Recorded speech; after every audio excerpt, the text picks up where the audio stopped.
Лукашенко подчеркнул, что человек может быть счастливым только на родине, в кругу своих друзей и близких, и уверил, что в завтрашний день всего лишь выпускники смогут смотреть уверенно.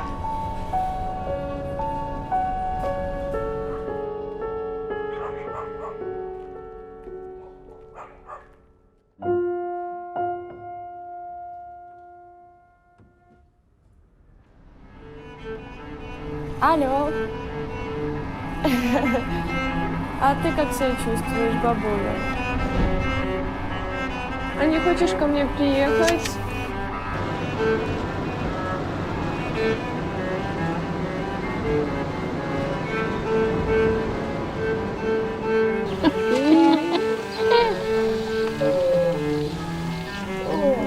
Теперь не пущу.